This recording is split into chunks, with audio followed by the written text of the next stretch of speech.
Bem-vindos a mais um Evercast e hoje eu estou aqui com ele, que é especialista em direito digital, em propriedade intelectual, e o papo de hoje vai ser bem legal, porque é uma dúvida de muita gente que trabalha no mercado digital sobre registro de marcas, sobre o que fazer com haters, com pirataria, o que fazer quando alguém te ataca na internet, quando alguém te menciona de forma indevida, o que fazer em vários cenários, como desenvolver um contrato para você fazer prestação de serviço, ou como você agir quando um contrato desse é quebrado. Alguns casos bem curiosos que aconteceram com ele na jornada dele aí como advogado dentro desse mercado de direito digital. E não perca que no final nós vamos falar sobre grandes verdades que têm acontecido aí dentro das plataformas de redes sociais, onde nós temos visto várias contas caindo, pessoas perdendo aquilo que hoje é o patrimônio delas, o lugar onde elas vendem os seus produtos. Então não perca, porque será uma verdadeira revelação. Nós vamos mostrar verdades que você não sabe que aconteceram e que tem acontecido, e como você pode se prevenir e o que fazer caso isso aconteça com você. Quem é a fera? A fera é o Gabriel Avelar, que está aqui comigo hoje. Seja bem-vindo. Obrigado, Daniel. Obrigado por me convidar. Muito prazer, é uma enorme honra estar aqui no Evercast. Muito obrigado pelo convite. Boa, beleza. Então, cara, muita gente aí tem dúvida, né? Desde o cara pequeno no mercado digital até o cara grande, a gente vê que tem muitas pessoas que deixam de fazer alguns processos aí simples, né, do mercado digital, dentro do direito, né, e acaba deixando algumas lacunas aí, e a gente pensa assim que quais seriam os primeiros passos? Eu comecei agora, eu quero vender um produto, eu quero me posicionar, qual seria talvez as primeiras coisas ali que eu poderia fazer e me prevenir para que não tenha problemas futuros, e como é que seriam esses problemas aí? Olha, Daniel, a minha recomendação inicial para qualquer um que está começando no mercado digital é, primeiro, se você tem um produto, é registrar a sua marca. A marca, o registro de marca, ele é importante porque ele passa uma credibilidade, né? Imagina que você é uma startup ou você está vendendo seu produto a primeira vez e você nem tomou o cuidado de registrar uma marca, né? A gente pode falar um pouquinho mais sobre isso, mas eu acho que o segundo cuidado também é, se você pretende trabalhar na internet, é ter um contrato. O contrato é importante porque ele articula e formaliza todas as perspectivas de quem está envolvido no negócio, né? Então, a partir do momento em que o registro de marca vai proteger o teu ativo intelectual, o contrato vai proteger as tuas obrigações e os seus direitos em relação a alguém que estiver trabalhando. Esses seriam os dois principais cuidados que eu tomaria na hora de começar um negócio no mercado digital. Legal. E aí eu vou pensando assim em registro de marca. Como é que é esse processo assim no Brasil? Porque quando a gente pensa em direito, né, às vezes é muito complicado, né? Como é que eu vou registrar uma marca? Eu vou lá, porque registrar domínio é fácil, você vai lá, registra um domínio e está registrado, né? Eu preciso procurar um advogado. Como é que é esse processo? É caro, é barato? Como é que funciona isso mais ou menos? Daniel, é uma coisa que dá para fazer sozinho. Mas é recomendável pegar um advogado, por quê? Porque ele vai ser especialista e saber te ajudar na escolha da sua marca ou de como você vai fazer esse registro. Fazendo uma longa história curta, basicamente é um processo que vai levar aí de 9 a 18 meses, mas um ponto importante é o seguinte: quando eu quero registrar uma marca, basicamente eu vou juntar no INPI a marca que eu estou registrando, vou dizer para o INPI qual é a classe que eu estou registrando, então se é um curso, se é venda de camiseta, se eu estou vendendo boné, cada uma dessas classes é diferente. Vou apresentar isso para o NPI, vou juntar uma documentação dizendo, por exemplo, qual que é o meu símbolo, qual é o nome da minha marca, como é que eu descrevo essa marca. O NPI vai fazer uma análise primária ali para ver se você não está colocando nenhum nome pornográfico ou se você não está roubando o nome de alguma marca grande. Depois ele vai pedir para que terceiros eventualmente se oponham a esse registro de marca, né? É publicado numa espécie de diário oficial. Se ninguém se opor ao seu pedido de registro de marca, 9 meses depois você está aí com o seu registro. Mas é importante pontuar o seguinte: a partir do momento em que eu faço esse depósito de marca, que a gente chama, eu já tenho uma expectativa de direito. Então é importante você registrar a sua marca, mesmo que o processo possa levar um pouco mais de tempo. Com esse primeiro registro, você já pode impedir que algum espertinho tente se aproveitar da sua marca. Tá, então, nome pornográfico não pode? Pornográfico não pode. Por exemplo, o registro de fogão pode ser complicado, né? Tem um fogão Daco, né? E você sabe que tem a música lá que fala que Daco é bom, né? Esse seria um problema para registrar, mas eles conseguiram registrar. Mas, por exemplo, o nome de sex shop é muito difícil ter, porque a lei proíbe de forma expressa registrar nome pornográfico. E o pessoal do nicho black e tal, que vai fazer um produto, não vai rodar pra fazer registro. É né? muito difícil, né? Dependendo Tem que do nome. fazer um negócio meio escondidinho ali, né? Se o nome for muito chamativo, assim, se for um membro do jumento, alguma coisa assim, é mais complicado de registrar, né? Lascou, né? Mas se for um superpower, alfa alguma coisa, aí você consegue dar aquela escondidinha ali e deixar passar. Então fica a dica aí. Tem que pensar no nome ambíguo aí pra poder registrar um Tem que ter produto. criatividade, Tem que ter né? criatividade. Não pode ir direto, tem que ir no duplo sentido, Tem né? que permear o negócio ali. Exato. E aí você registrou uma abelhinha. marca e você consegue se proteger de várias coisas, né?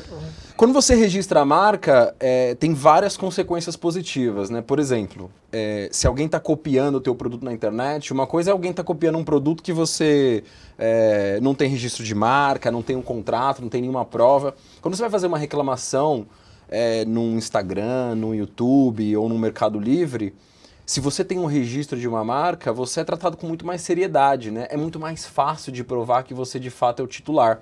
Porque imagina, se coloca na posição do Facebook, do YouTube. Qualquer um pode chegar lá e falar, essa marca é minha, tá aqui o meu site, ou tá aqui... Mas o site, como você mesmo disse, como o registro é fácil, eu posso registrar um site parecido e falar que a pessoa está me copiando. Mas o registro no NPI, por ser um procedimento administrativo complexo, que tem a chancela do governo... O que o Facebook e o YouTube quer? Ele quer se escusar da responsabilidade. Então ele não vai tirar do ar qualquer coisa só porque você está falando. A partir do momento em que você mostra um documento oficial, ele vai tirar o cara do ar e se der algum problema, ele vai falar, olha, mas o cara me apresentou o documento oficial. Se for falso, vocês que se entendam, não é problema meu. Para fazer uma denúncia lá no YouTube, eu posso colocar o registro de marca para poder reclamar do Google lá, né? Quando você faz um anúncio, outra pessoa anuncia a palavra-chave da sua empresa, você pode fazer uma denúncia colocando o registro de marca também. Então, isso tudo ajuda, né? Para não ter esse tipo de problema e se defender, né? Isso facilita uma coisa bacana de fazer uma comparação, né? Quando a gente fala em propriedade intelectual, é muito difícil tentar entender como que isso funciona, né? Como é que eu protejo uma ideia, uma coisa que é intangível. É bacana fazer uma comparação desse sentido. Imagina que você tem uma fazenda. Como é que você protege uma fazenda? A princípio, com uma cerca, com segurança, aí você coloca uma cerca elétrica, você pode colocar minas, por exemplo. A propriedade intelectual é mais ou menos nesse sentido. Como ela é uma coisa que não é física, eu não consigo colocar uma barreira em volta. Diferente de um relógio que eu posso emprestar, uma fazenda que eu posso alugar. Então a gente protege a propriedade intelectual através da punição de acordo com o que a lei fala. Então como é que você protege? Você vai colocando camadas adicionais. Vamos supor que eu criei um produto, um infoproduto. Então eu tenho aquela ideia e a ideia não é protegida, tá? Porque se a gente protegesse a ideia, ninguém nunca mais ia poder desenvolver nada, que alguém sempre ia falar, eu tive essa ideia antes. Até porque quase nada se cria, né? Tudo meio exato. que se copia, se adapta e se... E aí você tem essa ideia, você quer proteger essa ideia. O que você faz? A lei protege aquilo que está expresso e fixado num meio tangível e digital. Então, se eu tive uma ideia, eu vou escrever um livro, eu vou fazer um website, aí eu vou registrar a marca, aí eu vou fazer um vídeo sobre, ou seja, toda vez que eu vou criando mais coisas em volta dessa propriedade intelectual e vou registrando, vou divulgando, coloco a marca, faço o registro, por exemplo, na Biblioteca Nacional do meu livro, eu vou criando uma barreira adicional, como se fosse na fazenda. Primeiro eu coloco só a cerca, que é o que a lei protege. Depois eu coloco um segurança, que é um registro de marca. Se alguém entrar, posso dar um tiro nessa pessoa. Depois eu coloco uma cerca eletrificada, que eu faço o registro na blockchain, por exemplo, das minhas criações. Então, tudo que eu coloco são categorias adicionais de proteção para que a minha ideia, que eu não tenho como colocar uma cerca física, fique protegida pela lei. Legal. E outra forma de fazer essa proteção também seria com um contrato ali, né? É outra forma de proteger, mas aí seria uma proteção entre as relações, né? Não seria uma proteção externa. Exato. O contrato ele faz lei entre as partes. Onde que eu vou usar o contrato? Muitas vezes eu vou desenvolver, por exemplo, um método. O método não dá para registrar. Por quê? Porque ele é muito parecido com a ideia. Eu não posso registrar um método porque ele não está fixo, ele não é tangível. Ele só vai ser registrado na hora que eu executar esse método, né? Mas, por exemplo, eu posso licenciar o meu método para você através de um contrato. E aí, o que eu vou fazer para proteger isso? Eu vou colocar uma cláusula bem pesada de confidencialidade. Eu vou te cobrar uma multa de 1 milhão se você vazar isso. Então, o que eu faço? Como eu não tenho como proteger isso se cair no mundo, qualquer pessoa que eu tiver uma relação, eu vou estabelecer uma regra entre a gente. Então, você violou, se isso vazou, você vai ter que me pagar uma fortuna, você vai ter que me pagar esses danos. Então, o contrato é bacana porque ele protege tudo aquilo que a lei não necessariamente vai conseguir proteger. E mais do que isso também, é bacana o contrato porque ele incentiva determinados comportamentos, né? Se você não tem uma cláusula de sigilo e confidencialidade, pode ser que você não tenha tanta preocupação. Agora, se a sua multa é de 1 milhão, todo funcionário seu, você vai assistir se ele está fazendo a coisa direito ou não. Eu vi alguns produtos, né? Tenho visto, né? Alguns produtos que têm colocado contratos na entrega deles, né? Alguns infoprodutos, né? Com algumas cláusulas, né? Cláusulas de garantia, cláusulas ali na mentoria, como é que elas vão funcionar e tudo. O que você acha disso aí? Como é que isso pode funcionar? Como é que isso se comportaria? Eu acho excelente. Por que eu digo isso, né? É uma brincadeira que eu costumo fazer com os meus clientes, que é assim, você fecharia um negócio de R$10 sem um contrato? Provavelmente sim. De R$1.000? Talvez. Você fecharia um negócio de R$100 mil sem um contrato? Difícil. Por quê? Porque quando a gente vai fazer um negócio com qualquer pessoa, quando a gente compra um curso, quando a gente adquire qualquer produto, você tem uma determinada expectativa. Você projeta ali o que você imaginou que seria, como seria essa entrega, e quem está vendendo tem uma outra expectativa. O que o contrato faz é alinhar isso. Então, ninguém engana ninguém. O combinado não sai caro. E esse é o espírito do contrato, porque a gente sabe que, mesmo quando a gente está fazendo a venda de um produto, existe uma promessa, né? Às vezes a promessa é agressiva nesse sentido, e o contrato resguarda justamente isso, né? Eu posso prometer que você vai adquirir resultados, mas eu tenho que colocar no contrato que essa garantia, por exemplo, é condicional você cumprir todas as etapas, porque não adianta você pegar a sua primeira headline e falar, olha, eu não tive o resultado. O teu contrato vai estar prevendo, pô, mas você assistiu todas as aulas? Você fez os exercícios? Preparou os relatórios? Um exemplo aqui, né? O contrato é bacana por causa disso. Você pode colocar uma cláusula, por exemplo, de imprevisibilidade, né? Você pode ter se comprometido a gravar o curso, mas você teve um acidente, um problema pessoal. O pessoal fazendo muito curso de acesso vitalício também, né? Isso é um problema, né? Porque é uma promessa que é super interessante do ponto de vista da venda, mas na hora de entregar é muito difícil. Como é que eu posso oferecer, eu não sei se a pessoa vai viver 150, 200 anos, né? Essa plataforma que eu estou subindo meu curso agora, se ela mudar, se mudar a regra, a gente não sabe nem que tipo de tecnologia vai ter que daqui a 10, 20 anos, né? Então tem que tomar cuidado com esse tipo de coisa, né? Talvez você pode colocar o vitalício e dar um outro nome, né? Falar que o vitalício é uma geração, 25 anos de acesso, por exemplo, né? Mas tem que tomar cuidado e o contrato vem justamente por isso. Para alinhar expectativas. E evitar que você tome uma ferrada ali de bobeira, né? Só que eu tô vendo aí que tem empresa que tá meio que fazendo contrato abusivo aí, tá prejudicando os seus usuários, né? Depois a gente vai falar disso, né?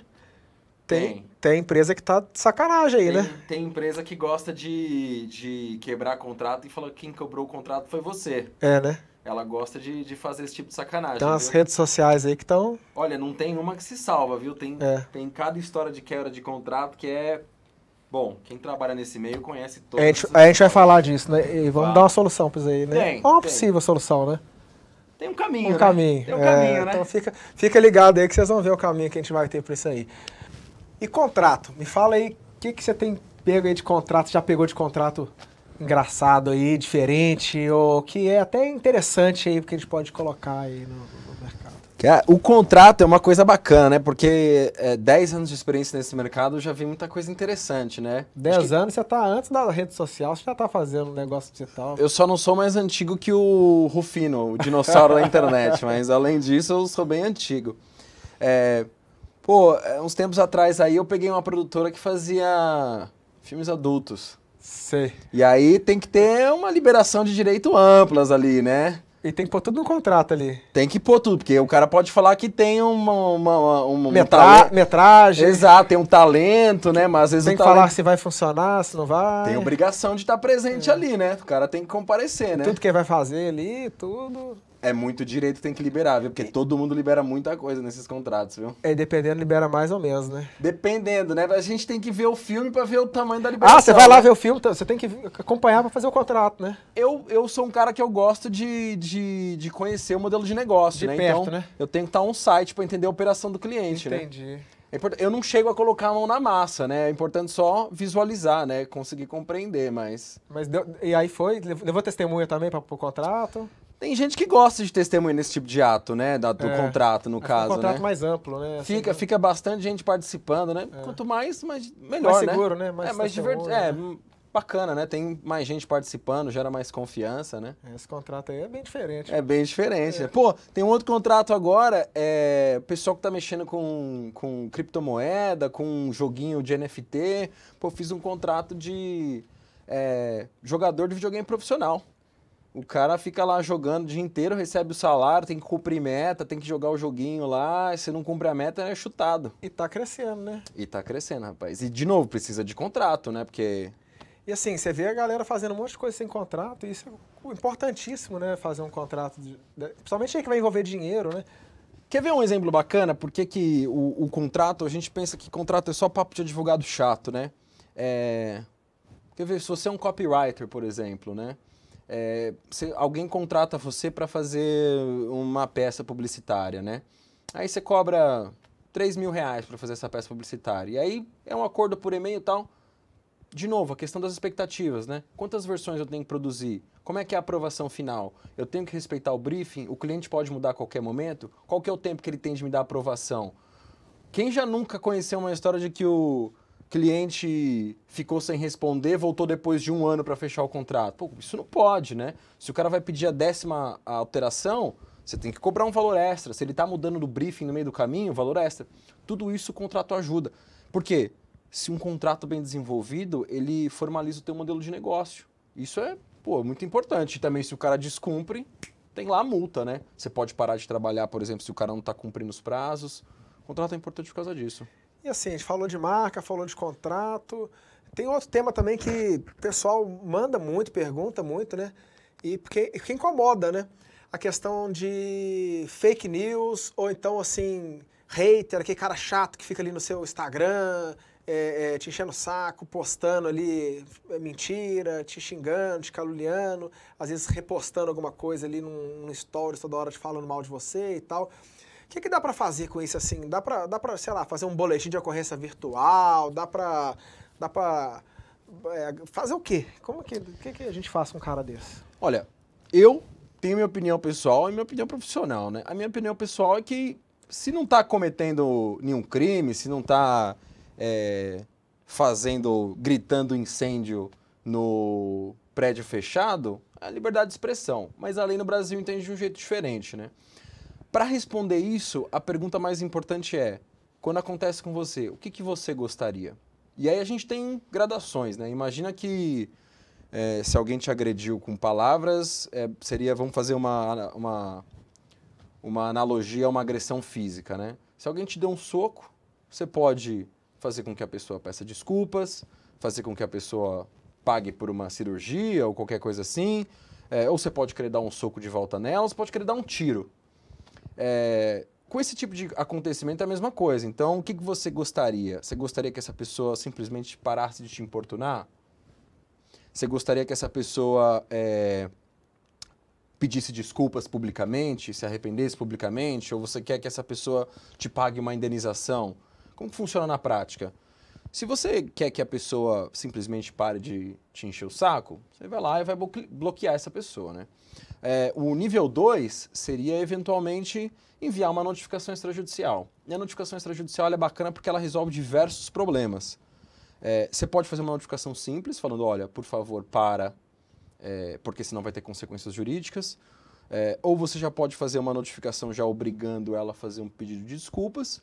Por que isso é bacana? Quando o advogado entra na jogada, sempre tem muito mais seriedade, né? Uma coisa é eu estar reclamando no seu inbox. Botando na mesa ali.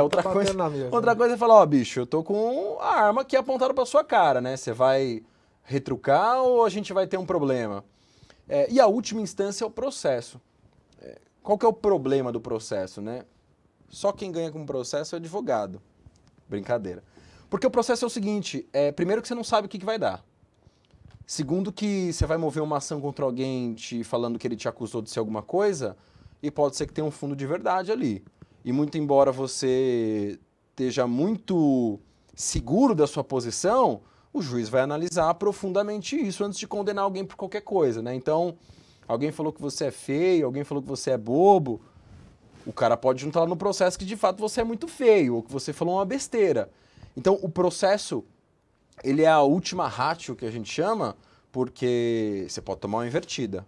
Mas nessa ordem de escalabilidade, né? Ou eu vou bloquear esse cara, ou eu vou enviar uma notificação, ou eu vou entrar com o processo. Então, melhor ali, uma notificaçãozinha ajuda, já resolve muita coisa. Eu acho que na minha experiência 90% dos problemas são resolvidos. Eu tenho bastante experiência nesse tipo de post da internet. Sabe, quer ver uma coisa que acontece muito? Alguém reposta algum conteúdo e a pessoa é mal interpretada. E aí isso vira uma avalanche de comentário negativo de uma coisa às vezes tirada do contexto, uma frase mal colocada. E geralmente nesses casos a gente envia a notificação extrajudicial, pede um direito de resposta ou um pedido de desculpas e na maioria das vezes resolve. Resolve porque ninguém quer mexer com o processo, né? E aí, de novo, quando o processo entra, é uma coisa que às vezes é demorada, é complicada. E mesmo se você for numa delegacia, esses crimes contra a honra, eles são crimes de menor potencial ofensivo, né? Eventualmente a pessoa vai ter que pagar uma multa. Obviamente que se você quer, de novo, se vingar e provocar, aí você vai usar todas as armas, né? Você vai bloquear, vai mandar notificação, vai processar, vai na delegacia. A questão é o quanto você está querendo mergulhar nessa história, né? Porque, da minha experiência própria também, muita gente que move o processo, às vezes, fica... não aproveita tanto, né? Porque quando você está processando alguém, uma coisa é você está processando uma empresa, processando alguém de uma passagem aérea, uma plataforma, outra coisa é você está processando outra pessoa, né? Você tem ali um inimigo, né? Alguém que cada vez fica mais difícil de tentar arrumar a situação, né? Mas vai da personalidade de cada um. E é caro fazer um processo, uma notificação dessa? Eu vou notificar alguém. Olha, eu vou te falar, o preço tem uma variação infinita aí.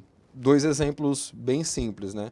Você pode, sei lá, pegar um advogado que está entrando no digital agora e o cara quer experimentar, ou então você fecha uma parceria com um advogado, por exemplo, para enviar esse tipo de notificação. Então, o preço vai desde graça, porque o cara pode estar fazendo por um favor para você, como uma forma de angariar um cliente, ou até como um teste também. Você pode estar querendo testar o trabalho desse advogado.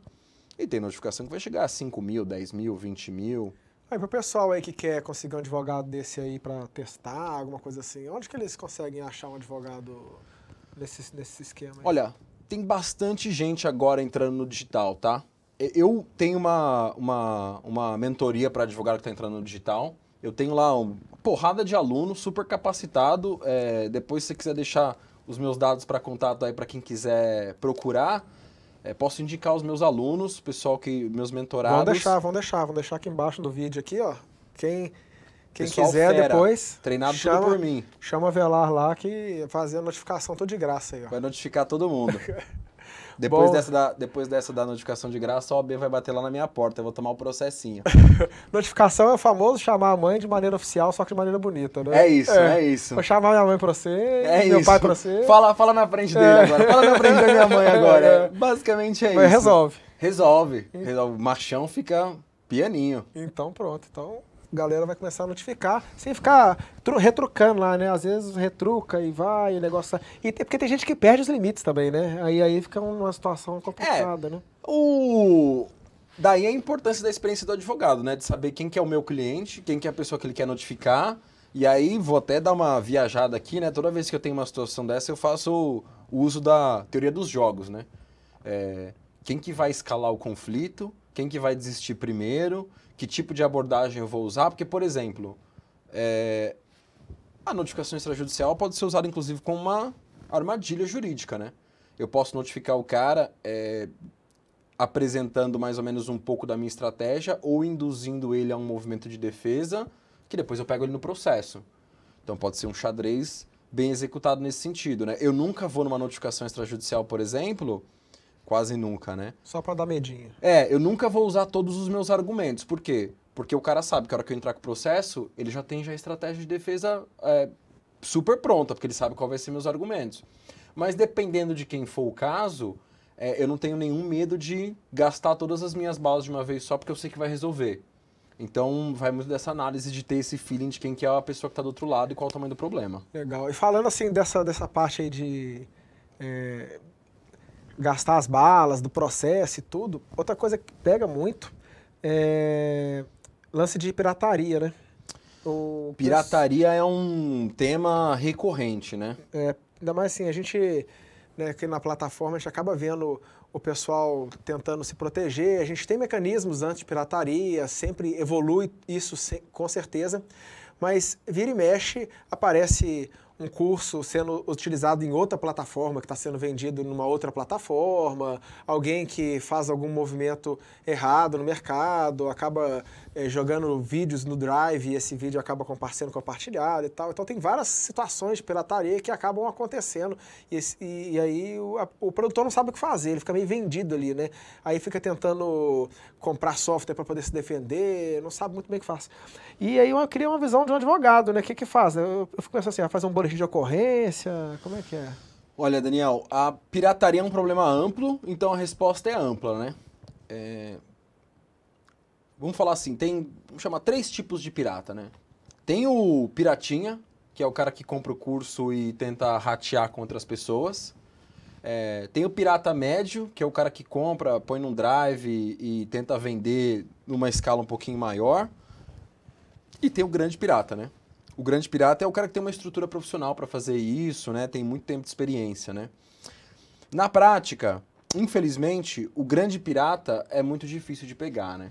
O grande pirata a gente vai conseguir pegar, eu acho que quando o mercado estiver um pouco mais maduro e unido, até em termos de tanto produtores quanto as empresas que disponibilizam os próprios cursos. Na hora que a gente tiver uma estrutura grande, como os Estados Unidos da América, eles têm MPAA, que são grandes associações que, inclusive, eles patrocinam muitas das ações anti-pirataria que a gente tem no Brasil, né?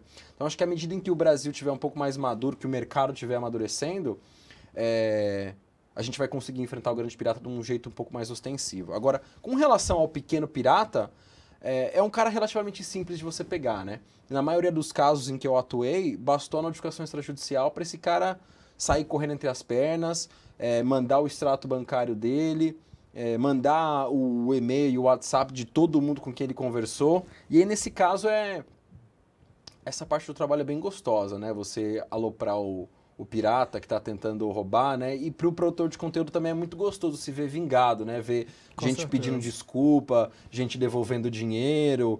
Eu tive um caso recentemente que o cara comprou o curso e foi divulgar para vender, né? Para ratear num site aberto. E aí, quando o infoprodutor foi falar com ele pessoalmente, pessoalmente eu digo por mensagem, né? Mas foi diretamente falar com ele. Ele falou, eu comprei o curso é meu, posso fazer o que eu quiser. Aí eu entrei na jogada, notifiquei e falei, cara, isso é crime, né? E é um crime que, assim, se o advogado é experiente, ele consegue encaixar uns 3, 4 crimes nessa história aí e vai longe, porque quando o cara pirateia, por exemplo, um produto, vou falar aqui por alto, né? Você tem, primeiro, a propriedade industrial, que é a marca. Aí você tem o direito autoral de quem escreveu o curso, de quem apareceu, tem o direito de imagem dessa pessoa, tem um diretor que fez vamos supor, a direção, a edição. Tem uma camada gigantesca de direitos. Aí você pode condenar esse cara por crime em cada uma dessas camadas. E a hora que o cara pega uma coisa de um advogado falando qual artigo do Código Penal que ele violou, qual artigo da Lei de Direitos Autorais que ele violou. A Lei de Direitos Autorais, por exemplo, fala que se a gente não conseguir calcular quantas vezes o direito foi violado, você pode fazer vezes 3 mil. Ixi. Se o cara comprou o curso de R$1.000 vezes 3 mil, são 3 milhões de multa. Até 3 mil, mas ninguém quer uma multa de 3 milhões, né? Então, em geral, com a notificação extrajudicial bem escrita, esse pequeno pirata, ele sai correndo. Agora, o médio pirata, ele exige um pouco mais de trabalho. Por quê? Porque ele é ostensivo, né? Então ele vai estar no Instagram, no YouTube, ele vai ter o Drive. Nesses casos, a gente é uma guerra de atrito, né? Você vai pedir para tirar do ar do YouTube, por isso a importância do registro de marca. Você vai pedir para tirar do ar do Instagram. E aí, cada batalha que você vai travando, você vai coletando mais informações. Então, você pede para o Google quem que foi que registrou esse YouTube. Aí você descobre esse IP e manda lá na operadora para descobrir de onde que é. muitas vezes não vai dar em nada, porque esse cara pode ser um grande pirata. Mas várias vezes você também consegue encontrar quem que é essa pessoa. E aí é onde você consegue responsabilizar esse cara. A lei fala que você pode destruir o equipamento que ele usou para piratear. Então, assim, o pequeno mais fácil, com a notificação, né? Você assusta ele. O médio, necessariamente, você vai precisar de um processo judicial. Por exemplo, tem muito site que está hospedado lá fora, né? Quanto tempo eu vou gastar para bloquear um site desse? 3, 4, 5 anos? Eu posso pedir para o juiz bloquear o acesso no Brasil. Resolve? Não resolve, porque o cara pode tentar entrar, por exemplo, numa uma VPN. Mas quando o sujeito jogar no Google, eu posso pedir para o Google desindexar. Então é uma guerra de atrito. Se você tiver uma assessoria jurídica especializada nisso, você vai ter que alocar um percentual do seu budget para isso, para estar sempre brigando. Você que trabalha com fraude, você sabe, todo dia é uma fraude nova, todo dia uma estratégia diferente. A gente tem um setor só para isso, só para combater fraude, só para poder fazer essa proteção, e a gente vê que sempre tem dado resultado. Se a gente não faz esse tipo de atuação, é pior, isso vai só aumentando, mas quando você faz essa contenção e faz essa defesa, você percebe que aquilo lá fica em taxas administráveis dentro do seu negócio, às vezes você consegue chegar quase perto de zero numa coisa dessa. Porque você pensa o seguinte, o cara que compra o curso pirata, existe esse entendimento geral aí de que, em geral, o cara que compra pirata não compraria original. Sim e não. Eu acho que a gente pode ver isso como um diagrama de Venn, que você tem o cara que nunca compraria o pirata, o cara que nunca compraria o original, mas você está guerreando por essa fatia do mercado, você está tentando trazer mais para o lado de quem quer comprar o original. E quando você combate a pirataria também, eu acho que tem uma questão estratégica, que é o seguinte, você não está só combatendo o pirata, você está melhorando o nível do mercado e você está valorizando o seu aluno também, né?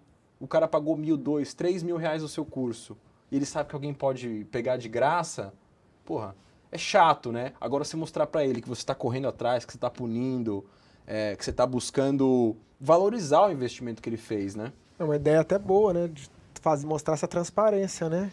Exatamente. De atuação, né? olha, tem uma equipe fazendo isso, a gente está trabalhando em cima disso. E quando você crucifixa o pirata também, você sinaliza para o mercado tentando desincentivar esse comportamento, né? Então, uma coisa é você não fazer nada nunca.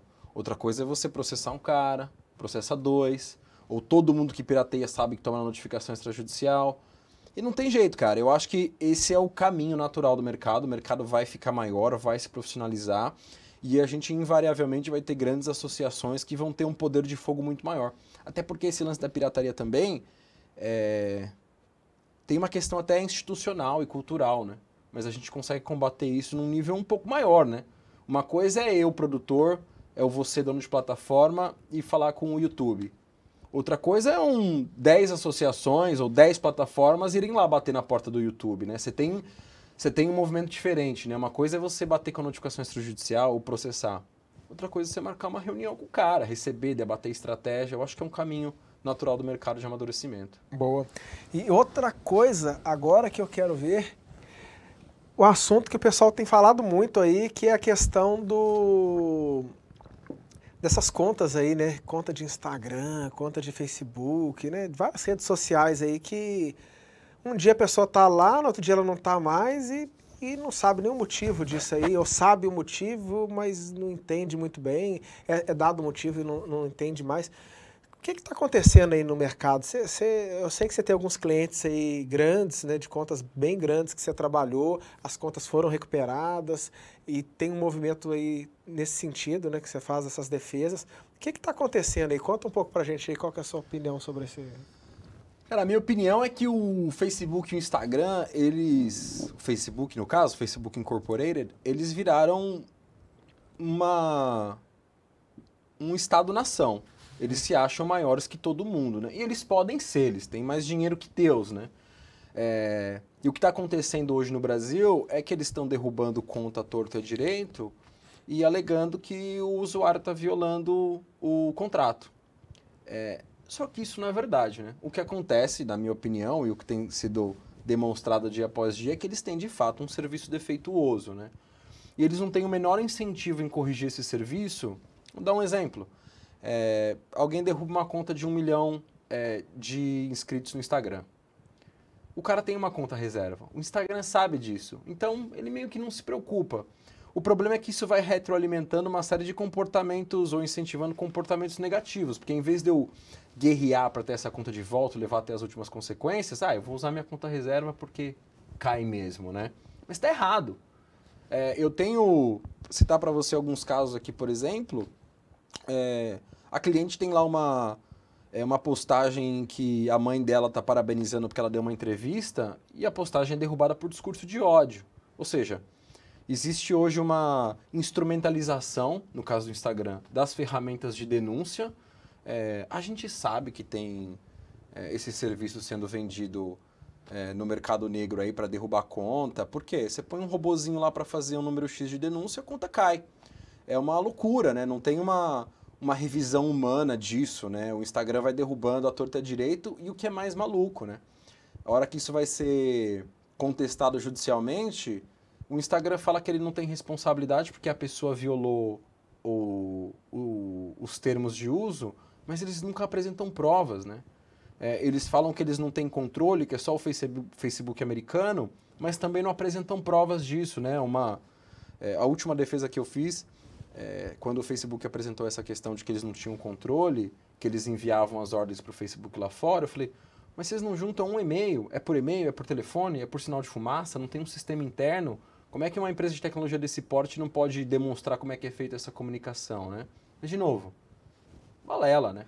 Então você tá travando uma guerra grande com eles, né? Cara, tô travando uma guerra gigantesca e várias guerras ao mesmo tempo, né? Mas o interessante disso é algumas táticas que eu tenho usado, né? Vou abrir aqui um pouco da minha caixa de ferramentas para guerrear contra o Facebook. A primeira coisa é que eles nunca juntam provas. Então é uma coisa que quando você estiver fazendo essa reclamação, essa defesa, é bater com muita força nisso, né? Eles têm a pachorra de juntar parecer de ministro do STJ falando que eles podem descumprir o contrato, que eles podem rescindir o contrato porque a pessoa descumpriu. Gente, quem for entrar com ação contra o Facebook, procura outras ações semelhantes e mostra por A mais B que eles nunca juntam prova, nunca juntam print. Imagina que loucura, você tem 1.000, 2.000 publicações, o cara vai lá e remove. É a sua propriedade intelectual, horas e horas de conteúdo, milhares de fotos, textos que você produziu. Mais do que isso, você tem ali conversa, histórico, arquivos pessoais. Isso é um absurdo, né? A questão é que, por ser uma empresa muito grande, isso acaba sendo pulverizado. Mas, de novo, é uma questão também que, invariavelmente, a gente vai enfrentar no ponto de vista institucional, né? Quando a gente tiver... Hoje a gente deve ter, talvez, 50, 100 condenações. Quando a gente tiver 1.000, 10.000 condenações do Facebook e Instagram, não vai ter jeito. Eles vão ter que mudar isso ou eles vão começar a tomar uma ferrada atrás da outra, né? Eu tenho contas hoje que estão fora do ar, mas que o Facebook tem que me pagar 10 mil reais por dia, que a conta está fora do ar. E sabe o quê? Eles não estão nem aí. Eu escalo para o próximo nível. O que eu estou fazendo? Eu estou usando a tática da 5ª série. Eu falo para o juiz, vixe, orra, juiz, não está obedecendo sua ordem, vamos mandar prender, vamos mandar prender. Tem juiz que não concede, mas eu tô quase conseguindo. Porque, que você faz? Você faz o cara pagar a multa de 10 mil, para ele não faz diferença. Você fala que vai derrubar o serviço, não faz diferença, porque ele vai no STJ, no STF, e impede isso. Tem que mandar prender alguém, né? Porque se o cara tem muito dinheiro, o que é 50 mil, 100 mil reais pro Facebook? Para eles é muito mais barato continuar processando e guerreando com todo mundo do que, de fato, revisitar o sistema de denúncia, revisitar como é que funciona o algoritmo. Mesma coisa com relação às BMs, por exemplo, do Facebook. A gente sabe que tem muita gente que está rodando produto black, né? E aí esse cara fica usando uma série de artifícios toda vez que ele é bloqueado, né? O que acontece é que o filtro do Facebook vai ficando cada vez mais espremido, mais exigente, e isso acaba atrapalhando a vida de quem está fazendo anúncio regular, anúncio comum, né? Mas esse cara não pode pagar pelo erro dos outros, né? O sistema do Facebook é absolutamente defeituoso, né? Eu tenho um cliente que, porque não colocou o nome do meio, tem uma diferença entre o nome que ele tinha no Facebook. Não é todo mundo que coloca o nome completo, tem gente que coloca o primeiro e último nome, por exemplo, né? Aí ele apresentou o documento para fazer a validação, tinha uma diferença do nome, ele foi bloqueado e ele não consegue mais liberar. E aí você tenta... O cliente está tentou, né? Pelo atendente, pelo robô, pelo atendimento, pelo gerente de conta, e ninguém consegue resolver. E aí o cara tinha uma conta gigantesca que ele rodava só produto legal, lícito e tudo mais, e ele não consegue mais. E aí o que acontece é que, invariavelmente, esses caras vão sendo empurrados para essa área cinza. Por quê? Porque o sistema não funciona. E aí o Facebook, de novo, não está nem aí, porque ele sabe que ele vai punindo e as pessoas vão tentando arranjar alternativas, né? E isso deixa a vida de todo mundo mais difícil, né? Então eu tô entendendo que o problema, tanto de Facebook, Instagram, apesar de ser a mesma empresa, e daqui a pouco pode começar a acontecer com o WhatsApp também, é uma questão do algoritmo. Se você pega o algoritmo do Instagram, que está aceitando com que as pessoas façam denúncias em massa, não está conseguindo tratar esse tipo de coisa e está derrubando as contas lá à torta direita. Não está conseguindo separar muito bem o que de fato é uma denúncia real como uma denúncia que não é real. Você tem o Facebook que começou a apertar o algoritmo dele ali de percepção de contas que são blacks, contas que não deveriam estar rodando, e começou a bloquear contas que deveriam estar rodando. Então você tem um defeito no algoritmo, né? Ele está impreciso, ele está atrapalhando as pessoas que estão trabalhando de forma correta, e o Facebook não está ligando para isso, deixando isso acontecer de qualquer maneira, né? Descumprindo o contrato, é como se o algoritmo estivesse acima do contrato, acima da lei, acima de qualquer coisa, está mandando em tudo. Cara, isso é assustador se você parar pra pensar, né? Porque hoje, se você, por exemplo, trabalha com internet, não tem Instagram e Facebook, você basicamente está fora do mercado.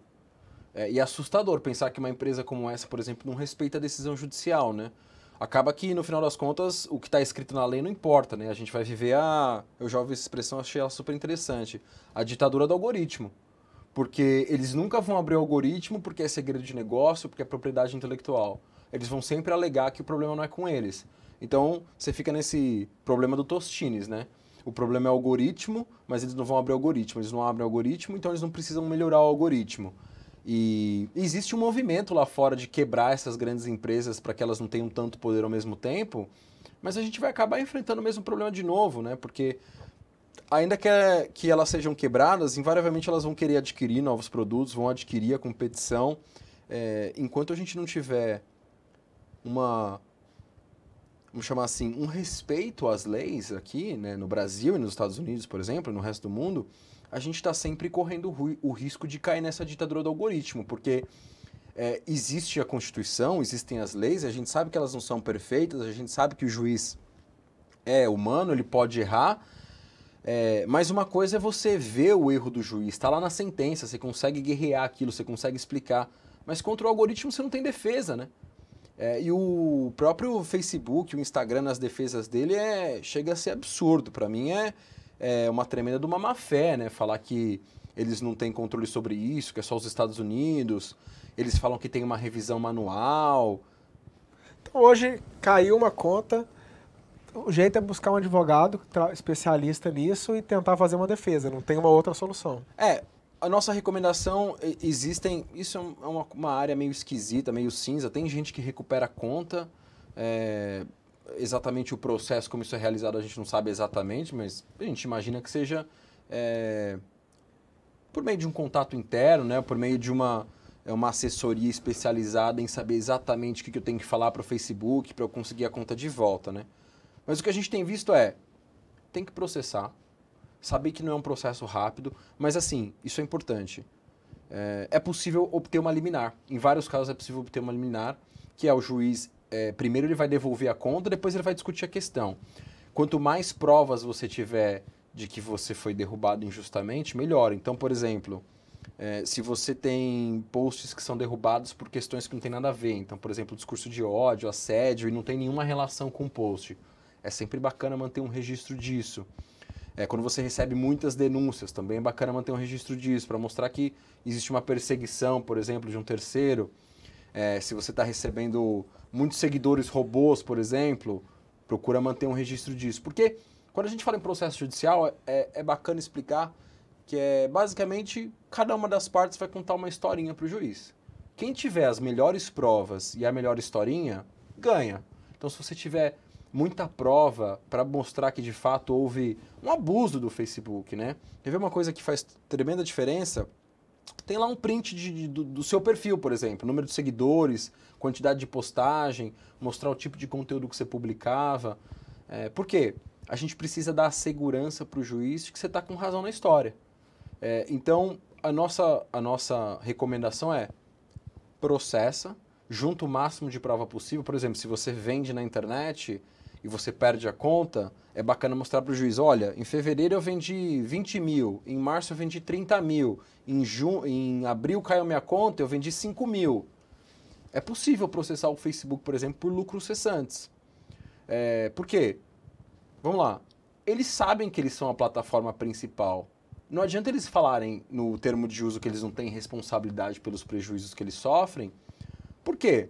Porque eles estão faturando em cima da sua audiência também. Eles estão mostrando anúncio para todo mundo. É o serviço deles. Então eles têm, no mínimo, a obrigação de prestar um bom serviço, né? E quando você anuncia na plataforma, você é cliente 2 vezes. Primeiro porque você está pagando para aparecer ali. E segundo porque você também está entregando seus dados, entregando a sua audiência para receber anúncio, que ele vai receber o faturamento disso, Sim, né? com certeza. Então, de novo, quanto mais elementos você conseguir juntar para provar exatamente que você tem razão nessa história, que é o Facebook que quebrou o contrato, melhor, maiores as chances de vitória. Então, quem vende no Instagram, quem trabalha com Facebook, a orientação a partir de hoje é começar a documentar todo comportamento estranho do algoritmo. Sempre. Recebeu uma denúncia, documenta, print. Começou a receber seguidor estranho, printa e documenta. E de vez em quando vai tirando fotos do perfil ali para poder ter sempre arquivado ali qual que é o seu comportamento, qual que é o seu perfil, o modelo de fotos que você tem e tudo. Exato. O que você tem que mostrar para o juiz? Que você tem um negócio lícito, que você tem uma operação constante, que você produz muito conteúdo. Porque quando a gente fala que você produz muito conteúdo, o que basicamente o Instagram faz? Ele mostra propaganda para quem está engajado, certo? Se eu tenho 1 milhão de seguidores e eu faço 50 stories por dia, eu sou uma pessoa importante para o Instagram, né? O modelo de negócio dele é baseado na atenção que eu consigo reter da minha audiência. O cara tá lá no Instagram o dia inteiro por minha causa, recebendo anúncio do feed, recebendo anúncio do Stories, porque eu estou produzindo conteúdo interessante. Então a gente mostra para o juiz que o descumprimento contratual é gravíssimo.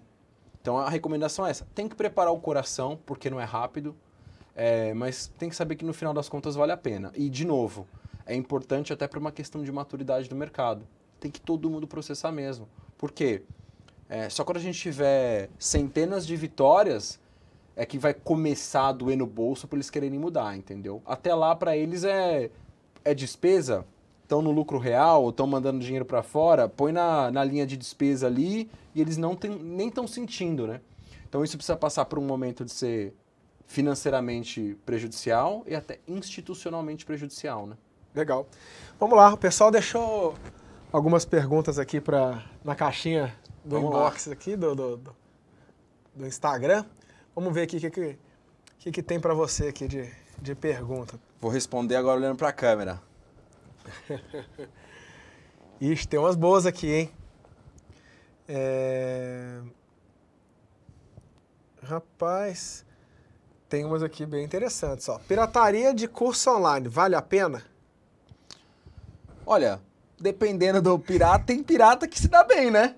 A não ser que a pergunta tenha sido se vale a pena guerrear. Vale a pena guerrear. Para quem é pirata, o crime não compensa. Se o pirata não entregar, o ROI é maior ainda, né? Ah, quem não entrega, o ROI é maior, né?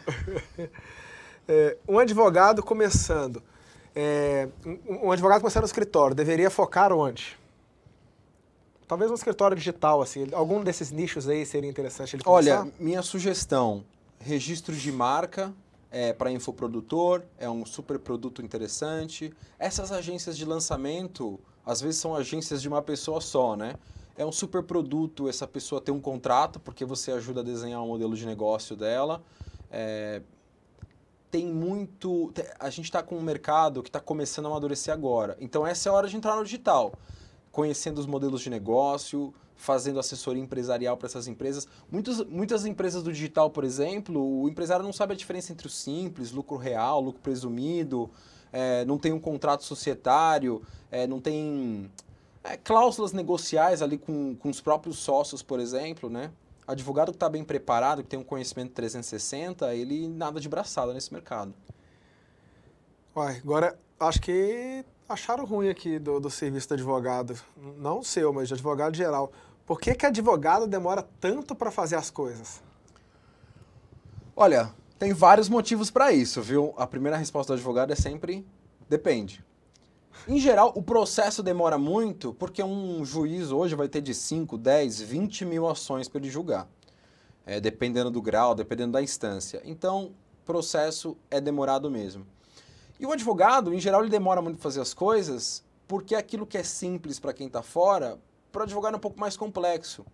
Por quê? Se eu for fazer um contrato, por exemplo, às vezes vai demorar porque eu preciso conhecer o modelo de negócio, eu preciso saber que tipo de problema o meu cliente vai enfrentar, eu preciso saber também se tem alguma legislação específica em relação a isso. Um contrato de copywriter vai ter a legislação autoral, um contrato de alguém de registro de marca, propriedade industrial, contrato de prestação de serviço, Código Civil, aluguel de equipamento, um outro regramento.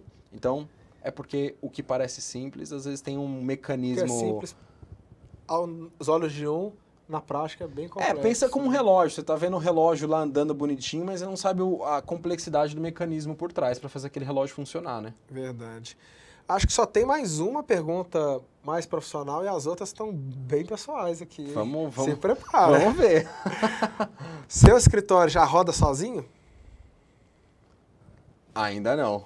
Ainda não, porque eu sou... eu gosto do que eu faço, então ele até poderia rodar sozinho, mas eu tenho muita paixão por rever contrato, por escrever a tese, por bater no Facebook, xingar o escritório que cuida das defesas da outra parte. Eu trato com... Eu sou bem mão na massa mesmo. E eu essa gosto. guerra vai longe, né? Vai longe. E é boa de lutar, hein? Quem ganhar ela vai... Eu gosto de um processinho, né? Qual advogado que não gosta, né? O do Facebook. O do Facebook, né? Eu acho que ele vai gostar não, cada ele dia gosta, menos, ele, né? não, ele gosta, ele tá ganhando, né? Tá ganhando. Tá achando bom. O que você opina? Agora vamos lá, começou a melhorar aqui. Ó. Vamos lá. O que você opina entre ser solteiro ou ser casado? Ser casado é melhor, viu? Eu já fui solteiro, já fui casado. Ser casado é melhor. Melhor, né? Dá mais trabalho, mas é melhor. Concordo. E esse terno bonitão aí? Gostei, hein? Que eu gosto do terno old school, né? There's no school like old school. Aí, ó. O bigodão lindo. De onde você arrumou ele? Olha, isso aqui é uma tentativa de ficar igual o Missão Impossível, o Paul Walker, o vilão do Missão Impossível 7, que é o mesmo ator do Super-Homem. Uhum. Falhou miseravelmente, né? Continua tentando, ainda falta um pouquinho. É igual o processo, leva um tempo. Eu preciso ganhar mais algum músculo, talvez reencarnar e vir um pouco mais bonito, mas veio daí a origem do bigode. E aqui pra fechar, tem um pedido, ó, exclamação no fim, ó. Me engravida. Não sou eu falando, não, a pergunta tá falando aqui, ó. Arrasta pra cima aí, manda um DM. Fechou, muito bom, muitas dicas aí pro pessoal do digital, pra galera toda, até pro pessoal que é advogado aí, pra aprender mais como é que vai atuar, mas pro pessoal que tá na área de infoprodutos, tem muita coisa que dá para fazer, registro de marca, contrato, como se proteger, como já preparar provas caso aconteça alguma coisa, como atuar na área de pirataria. Então, assim, acho que foi muitas coisas valeram assim pra galera aí, vai ter muita dica importantíssima aí se o pessoal seguir, até como manter um bigodinho, vestir bem aí, o cara importante, agregou, né? Consegui até uma proposta de engravidar alguém, olha aí. Já saiu daqui... No lucro. Já saiu daqui no lucro, pô. Beleza, obrigado. Prazerão tê-lo aqui. Obrigado Valeu. Demais, cara. Parabéns Tamo aí junto. pelo Evercast. Foi um prazer estar aqui com você hoje. Continuo à disposição aí para você, para seus ouvintes. Igualmente. É isso aí, pessoal. Chegamos aqui ao fim de mais um Evercast. E eu convido vocês a seguir aqui no nosso canal do YouTube, seguirem nas nossas redes, dar seu like para que esse vídeo consiga chegar aí a mais pessoas e outras pessoas consigam também ser beneficiadas com esse conteúdo. Deixa aqui seu comentário, se tiver alguma dúvida. O nosso advogado aqui, bonitão, vai lá, vai chegar, vai comentar assim que possível, tirar as dúvidas da galera também. Não deixa de seguir ele, vai ter aqui também as redes sociais dele, o trabalho que ele faz lá de mentoria com outros advogados, quem precisar lá daquela notificação extrajudicial, ou de outros trabalhos também, pessoal que está tendo dificuldade aí com YouTube, com Instagram, Facebook, qualquer rede, sobre pirataria, alguma coisa do tipo, não deixe de procurá-lo. Espero vocês no nosso próximo Evercast. Um abraço, valeu!